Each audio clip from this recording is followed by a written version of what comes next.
আবার আপনাদের সামনে দাঁড়াতে পেরেছি। আমি বলেছিলাম দুর্নীতিমুক্ত বাংলাদেশ ইনশাআল্লাহ সবাইকে নিয়ে আমরা গড়ব।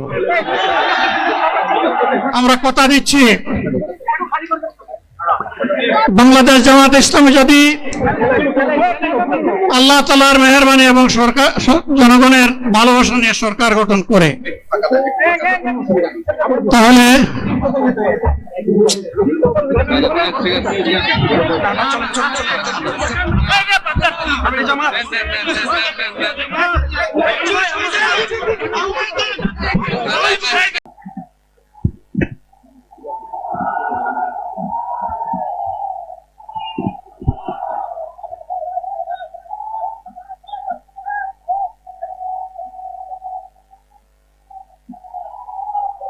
আসসালামু আলাইকুম ওয়া রাহমাতুল্লাহ।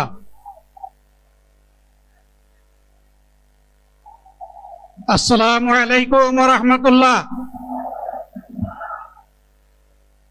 আলহামদুলিল্লাহি রাব্বিল আলামিন ওয়াসসালাতু ওয়াসসালামু আলা রাসূলিহিল কারীম ওয়া আলা আলিহি ওয়া সাহবিহি ওয়া আহলি বাইতি আজমাইন।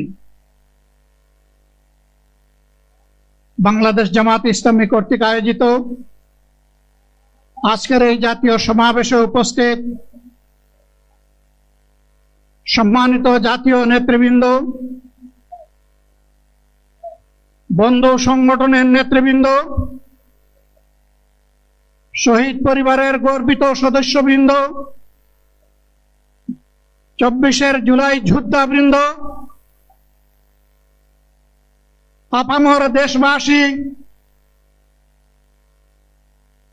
এবং আমার সাংবাদিক বন্ধুগণ, আমি সর্বপ্রথম মহান রবের দরবারে শুকরিয়া আদায় করছি। ফ্যাসিবাদের পতনের পর অত্যন্ত অনুকূল পরিবেশে আল্লাহ রাব্বুল আলামিন আজকের এই সমাবেশটি করার আমাদেরকে তৌফিক এনায়েত করেছেন, আলহামদুলিল্লাহ। 2 দিন আগে ঝড়ধারায় বৃষ্টি ঝরেছে।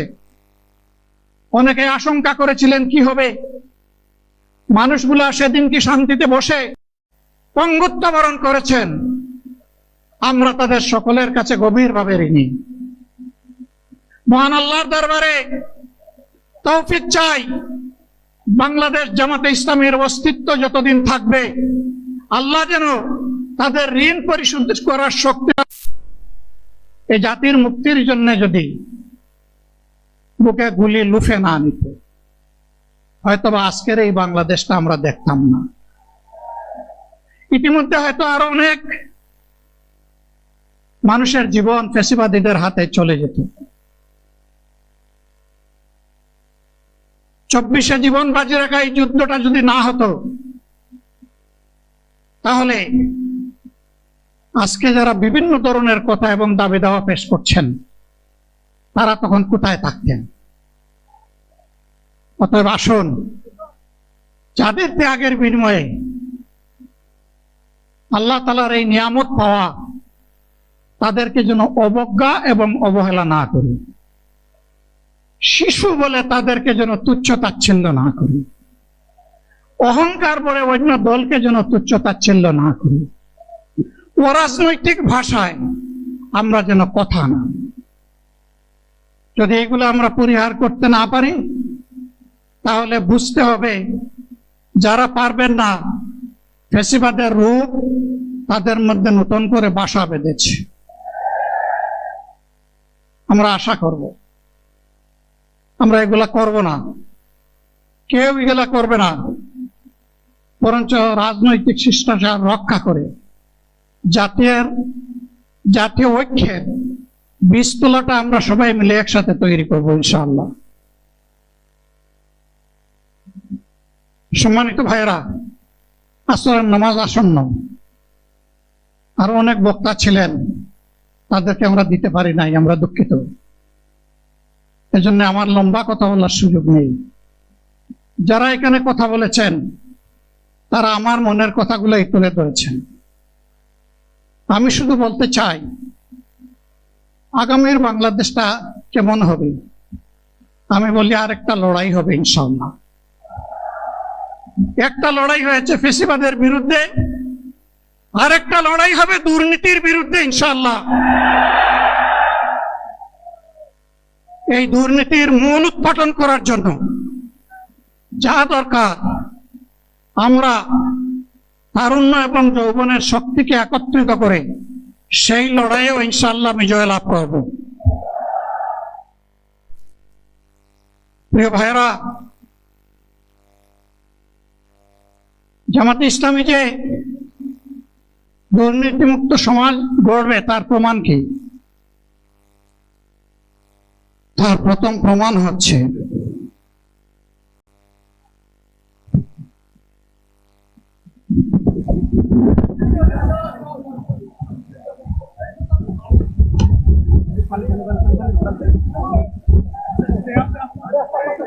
আপনারা অবস্থান করুন যার যার জায়গায়। আপনাদের সবকিছু দেখার কেউ জায়গার স্থান পরিবর্তন করবেন না, সবাই জায়গায় থাকেন, সবাই তার নিজ নিজ জায়গায় অবস্থান গ্রহণ করেন, সবাই তার নিজ নিজ জায়গায় অবস্থান গ্রহণ করেন। আপনারা নিজ নিজ জায়গায় থাকুন, প্রয়োজনীয় দিক নির্দেশনা দেওয়া হবে। আপনাদের উত্তেজিত উৎপীড়িত হওয়ার কোনো কারণ নেই। মহান রাব্বুল আলামিনের একান্ত মেহেরবানিতে আমাদের প্রোগ্রাম আলহামদুলিল্লাহ, শুকরান, আলহামদুলিল্লাহ আলহামদুলিল্লাহ কাসীরান। সম্মানিত ভাইরা, সম্মানিত ভাইরা, আপনারা সম্মানিত ভাইরা, আল্লাহ রাব্বুল আলামিনের রসের মেহমানিতে এই গরমের সদরে মাহফিল মুহতারাম আমিরে জামাত অচিরেই সুস্থ হয়ে যাবেন ইনশাআল্লাহ। আমি আল্লাহ তাআলার শুকরিয়া আদায় করি, আল্লাহ তাআলার শুকরিয়া আদায় করি আবার আপনাদের সামনে দাঁড়াতে পেরেছি। আমি বলেছিলাম দুর্নীতিমুক্ত বাংলাদেশ ইনশাআল্লাহ সবাইকে নিয়ে আমরা গড়ব। আমরা কথা দিচ্ছি, বাংলাদেশ জামাত ইসলামী যদি আল্লাহ তাআলার মেহেরবানি এবং সরকার জনগণের ভালোবাসা নিয়ে সরকার গঠন করে, তাহলে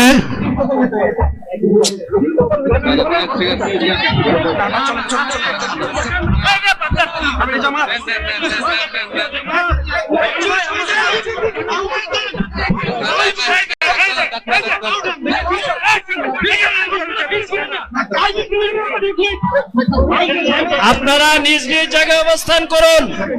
আমাদের স্বেচ্ছাসেবকগণ আছেন, সংশ্লিষ্ট বিভাগের দায়িত্বশীলরা আছেন, তারা প্রয়োজনীয় ব্যবস্থা নেবেন। কারো মাইকের সামনে আসার দরকার নেই।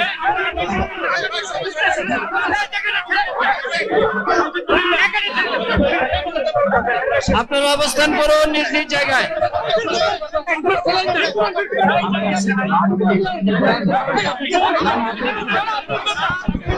সবাই মেহেরবানি করে শান্ত হয়ে বসুন, শান্ত হয়ে বসুন, শান্ত হয়ে বসুন।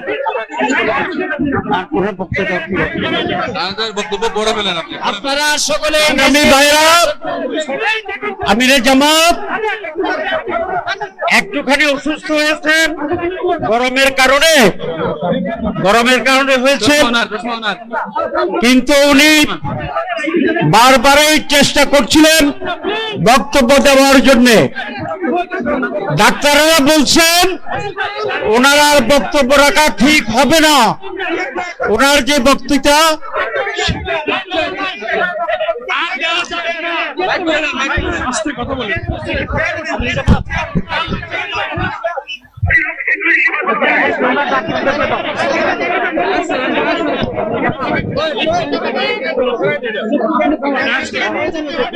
আপনারা নিজ নিজ আসনে অববেশন করুন।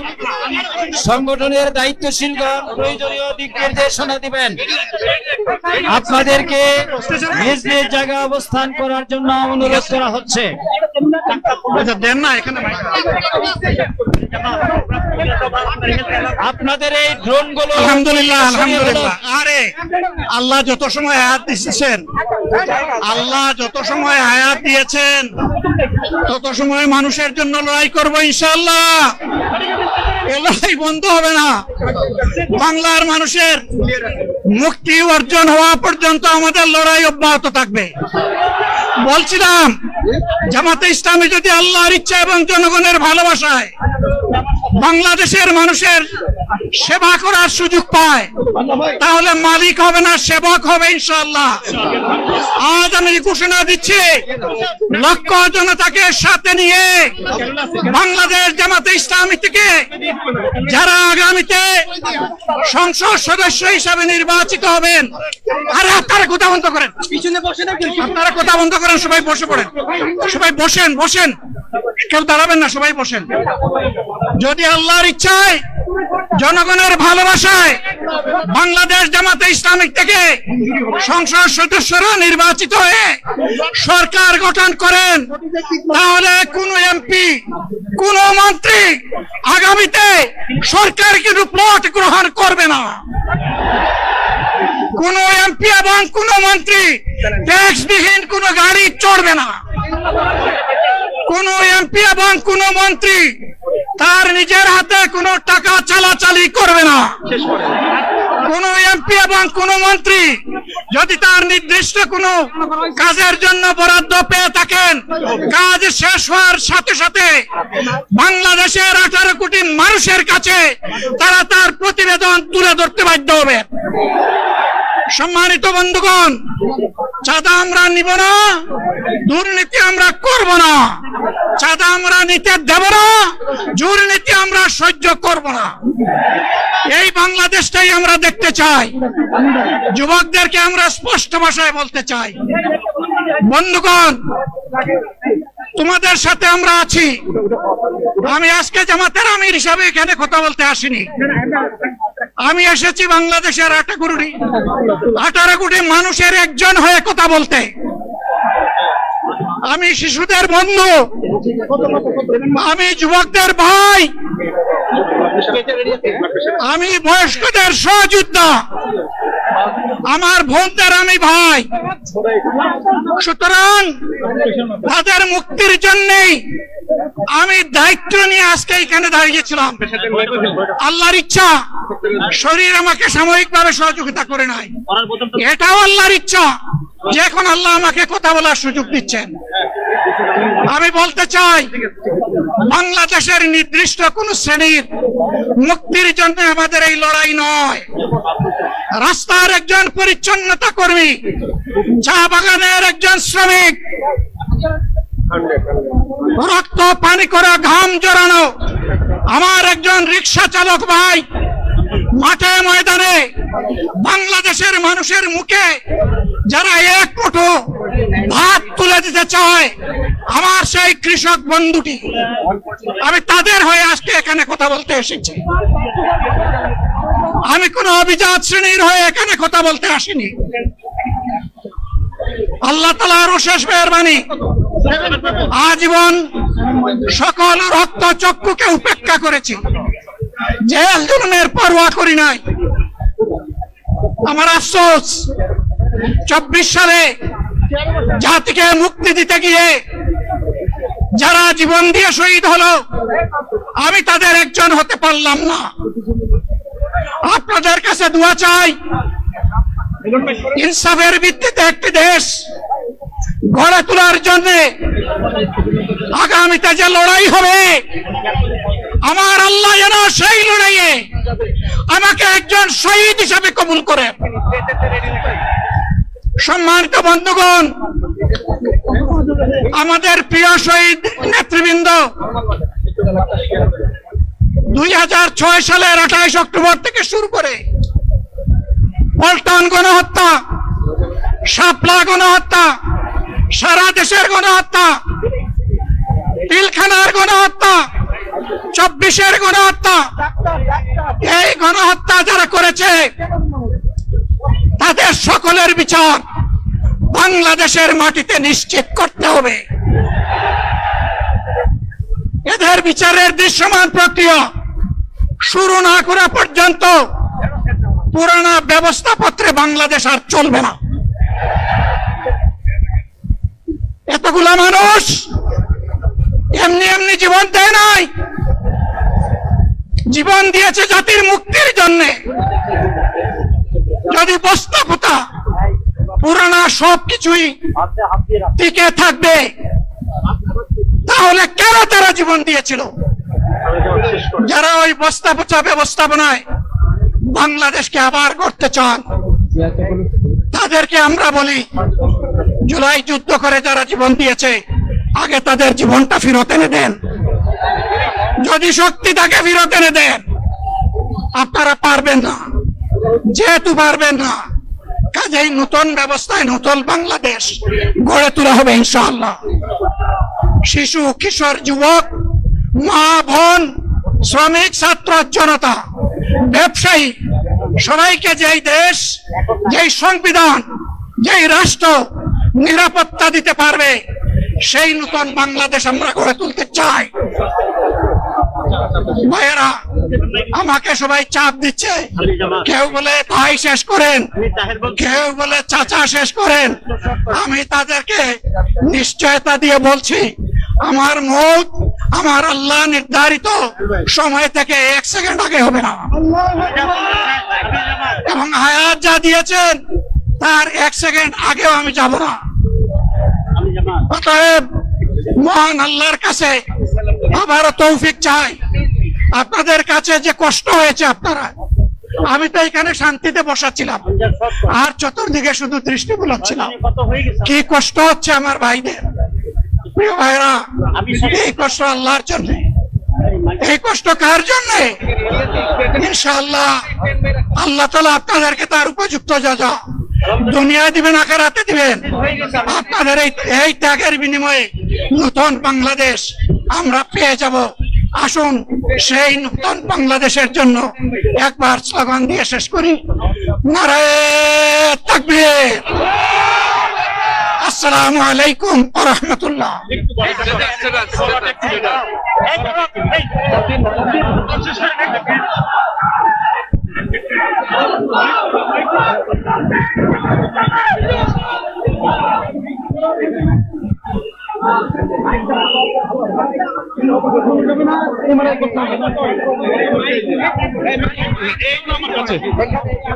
সংগ্রামী দেশবাসী, সবাই আপনারা মহান আল্লাহর কাছে শুকরিয়া আদায় করুন। আলহামদুলিল্লাহ, আমাদের প্রিয় আমিরে জামাত মহান আল্লাহর রহমতে তিনি সুস্থ হয়ে আমাদের মাঝে তার সমাপনী বক্তব্য রেখেছেন। আলহামদুলিল্লাহ। হয়তো প্রচন্ড গরমে অনেকেই যেমন অসুস্থ হয়েছেন, আমাদের আমিরে জামাত সাময়িক অসুস্থ হয়েছিলেন। মহান আল্লাহ তাআলা তাকে কথা বলার, সমাপ্তি ঘোষণা করার তৌফিক দান করেছেন। সবাই আপনারা নিরাপদে দলে দলে যেভাবে এসেছেন, নির্দেশনা অনুযায়ী আপনারা আল্লাহর নামে ধীরে ধীরে ফিরে যাবেন। যেখানে যানবাহন আছে সকলকে আমিরে জামাতের পক্ষ থেকে, মঞ্চের রাজধানীতে উপস্থিত জাতীয় নেতৃবৃন্দ যারা এসে আমাদের প্রতি সংহতি জানিয়েছেন, দেশ এবং পৃথিবী থেকে যারা শুনেছেন, দোয়া করেছেন, আমি শহীদ পরিবারের জুলাই যোদ্ধা যারা এখানে সংহতি প্রকাশ করেছেন, সকলের কাছে সাংবাদিক বন্ধু সহ প্রশাসন, পুলিশ, সরকারের সকল এজেন্সিকে আমি আন্তরিকভাবে কৃতজ্ঞতা ধন্যবাদ জানিয়ে আমিরে জামাতের পক্ষ থেকে এই জনসমুদ্রকে ধন্যবাদ জানিয়ে সবার সমাপ্তি ঘোষণা করছি। আমরা তাকবীর দিতে দিতে আল্লাহর নামে আমরা গন্তব্যে ফিরে যাব। বাইরে গিয়ে আমরা ইনশাআল্লাহ আসরের সালাত আদায় করব। নারায়ে তাকবীর, নারায়ে তাকবীর, নারায়ে তাকবীর, আল্লাহু আকবার। বাংলাদেশ জামাত ইসলামী জিন্দাবাদ, জিন্দাবাদ। বাংলাদেশ জামাত ইসলামী জিন্দাবাদ, জিন্দাবাদ। বাংলাদেশ জামাত ইসলামী জিন্দাবাদ, জিন্দাবাদ। আসসালামু আলাইকুম। দেশের কোটি কোটি ভাই বোনেরা, বিশ্বের সমস্ত ভাই বোনেরা যারা দেখেছেন, দোয়া করেছেন, সকলের প্রতি আমি আবার গভীর কৃতজ্ঞতা জানাচ্ছি। সভা শেষ করার সেই দোয়া কাফারাতুল মাজলিস আমরা আদায় করি। সুবহানাকা আল্লাহুম্মা বিহামদিক আশহাদু আল্লা ইলাহা ইল্লা আনতা আস্তাগফিরুকা ওয়া আতুবু ইলাইক। আপনারা সবাই আমিরে জামাতের জন্য, আর যারা অসুস্থ হয়েছে এখনো হাসপাতালে আছেন, যারা ইন্তেকাল করেছেন, সবার জন্য আমরা দোয়া করব। ঠিক আছে? আল্লাহ তাআলা সকলকে সুস্থ করুন। নিরাপদে সকলকে যার গন্তব্যে পৌঁছায় দিক। আল্লাহুম্মা আমিন। আসসালামু আলাইকুম ওয়া রাহমাতুল্লাহি ওয়া বারাকাতুহু। এখন এখানে আসরের একটা আজান হবে, সাধ্যমতো এখানে সালাত আদায় করে আপনারা যেতে পারবেন। এখন আজান হচ্ছে।